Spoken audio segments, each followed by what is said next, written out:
Friends, powerful వినాయకుడి temple లో చిన్న పని ఉంటే వచ్చామండి. ఇక్కడ ఏంటంటే వాళ్ళ యొక్క అభిషేకం చేసినప్పుడు వాటర్ అనేది బయటకు వెళ్తలేదంట. మొత్తం గ్రానైట్ అంతా పగల కొట్టి నీట్ గా ఒక 3 అంగుళాల పైప్ అనేది బయట పెట్టడం జరిగింది.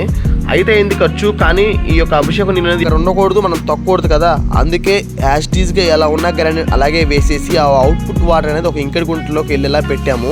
బత్తులో చూస్తే వాళ్ళకి తెలియని కూడా తెలియదు మనం బ్రేక్ చేసి పెట్టినట్టు. యాస్టీజ్ సేమ్ ఎలా ఉండేదో అలాగే మళ్ళీ ఫిట్టింగ్ అనేది చేసేసాము. బుజ్జి గణపతి అయితే కంప్లీట్ చేసేసాం.